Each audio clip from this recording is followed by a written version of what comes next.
Good afternoon. This is Robin, your chalk couture designer, coming to you on a Sunday afternoon, a very hot Sunday afternoon. And I am going to do for you a canvas bag. Now that we are coming to an era where we're going to be giving up plastic bags, supposedly, I have been hoarding these canvas bags. I get them in all kinds of different prints. I find them all over the place. But I don't, they're okay as is, but I want to personalize it. So I am going to just add a little flair to my bag with using my transfers. I have a sticky mat here. One side is sticky, and I'm going to go ahead and slide that into my bag.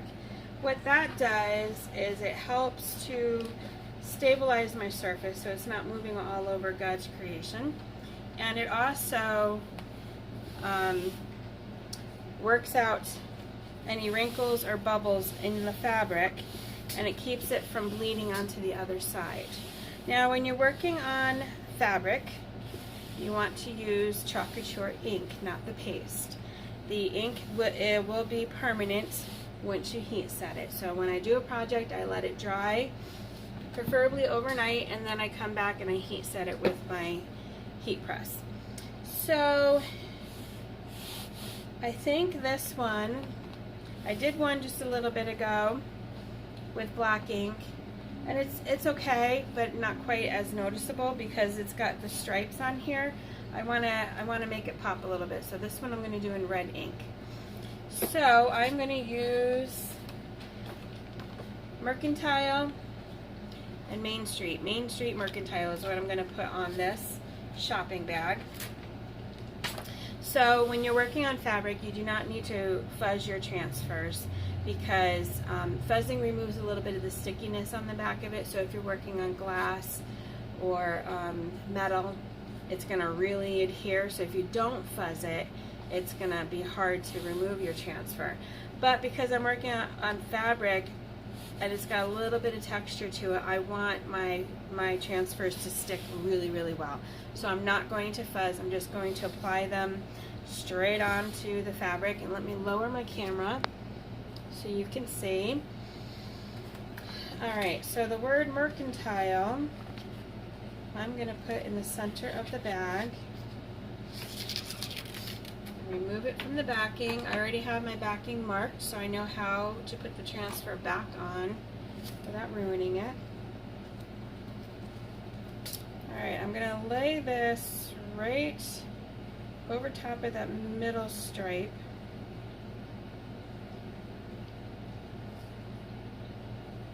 I'm using the bottom stripe to line myself up with. Okay, now if you watched my previous video, I had a little air bubble in one of my letters, so I had a little bit of goober. If it was paste is a little bit easier to correct. Ink, not so much. Ink is not overly forgivable. I've tried in the past to get out my mistakes with the ink, and I end up making it worse. So that bag is going to be for my personal use anyway, so it's okay. I'm not worried about it.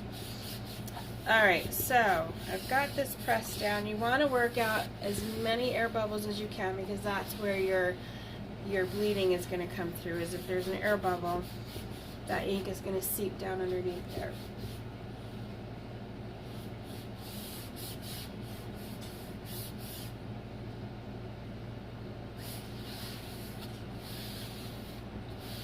So I've got that pressed down, and the Main Street market is going to go above it.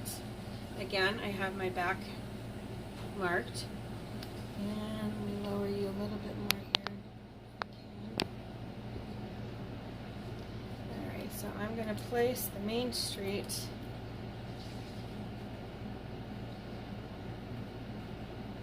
let's do it like halfway on the white and halfway on the blue. Move this down so you can see what I'm doing here. There. I think I'm going to do that. The red's going to look different on the blue, or the black, than it is on the white. That's okay. give this a shot and see how it's going to come out here. Okay. When you're working with ink, you do not need to stir first. It's already the perfect consistency, just like so. One thing to keep in mind when you're working with ink, because it's not forgivable, you want to make sure that your hands are clean at all times when you touch your fabric. Otherwise, you're going to get some things on there that you don't want on there.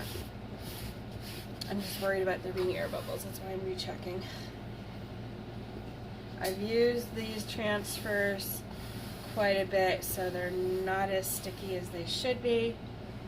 Alright, I'm going to start with the Main Street Market up here. I'm going to take my squeegee, dip it into some red ink, and I'm just going to apply that color.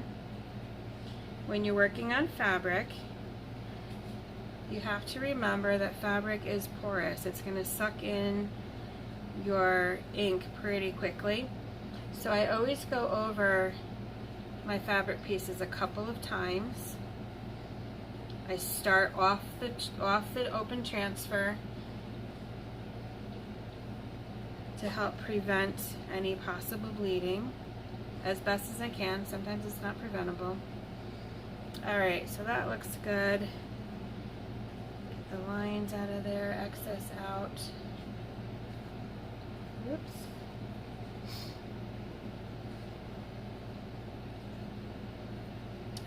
Pull that right off, nice and slow, and get a corner. Cross your fingers. When you're working with ink as well, you have a little bit more time. Ink does not dry as quickly as the paste, so you've got a little bit more time to play with it. Alright. I'm going to run this out to my water bath real quick.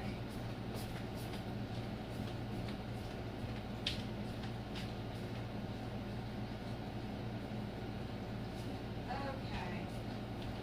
That's the other thing to keep in mind with ink as well. It needs to go into water pretty immediate because you do not want it to dry on your transfer in the screen printing, because then that'll ruin your transfer.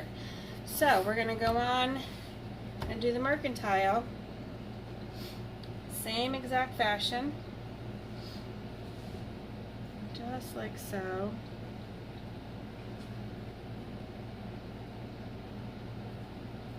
And with the ink, you will notice that you don't have to press really hard. It's just a nice consistency to work with. And you see me dipping quite a bit because I'm working on canvas. Canvas is a very thirsty fabric, I guess is the way to say it. It soaks in very quickly.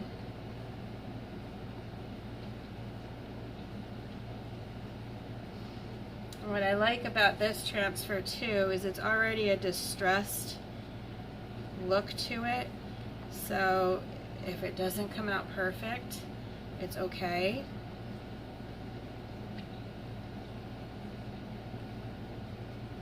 Not everything is going to be perfect every time.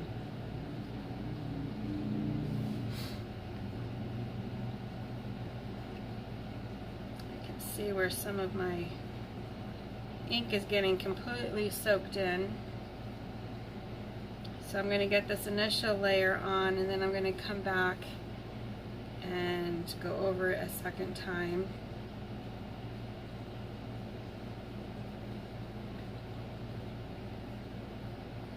Just because so much of it gets absorbed into the fabric, I want to make sure that we get a nice, good coverage here.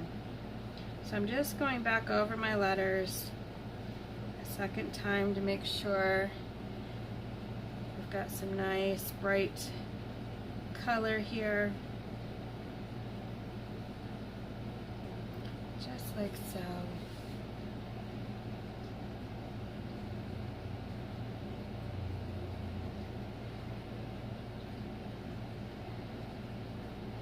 Hope everybody's having a great weekend. It It's been warm, very warm. Too warm for me. I'm sure there are people that like this, but it's not really my cup of tea. The humidity and I do not get along. Okay, so I've got my ink on there. Now I'm going to slowly pull this off just like before.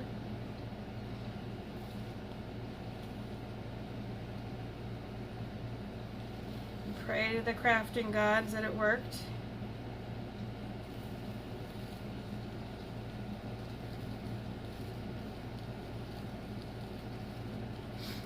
Looks good so far.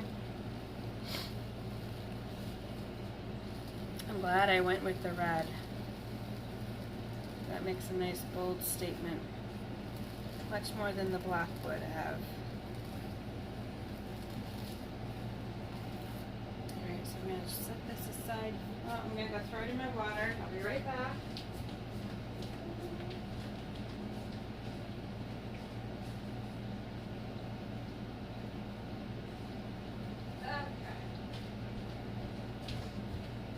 Now, because this is ink, it's going to be pretty wet, so you want to be careful. Let me get rid of this and close this up so I don't get any ink where I don't want it. Now, like I mentioned before, this has to be completely dry before you can heat set it.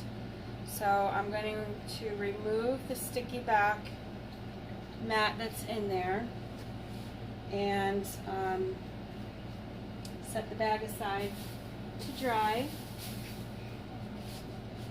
I like to say overnight. I'm optimistic. I sometimes am a little impatient, and sometimes I don't wait quite long enough, but as long as it's not tacky, you can go ahead and heat set it. So I'm going to remove this sticky back carefully because remember, this is ink, so it's going to be wet. Work that fabric up off of the sticky mat so I can pull it out. Pull out that sticky mat, set that aside. And there you have your reusable shopping bag. Main Street Market, Mercantile. How cute is that?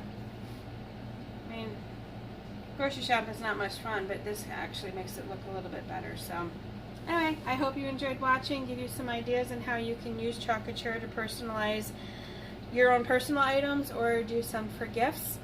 Have a great weekend. If you have any questions on anything, on chalk couture or anything, message me, comment, and I will get back to you. Enjoy the rest of your weekend.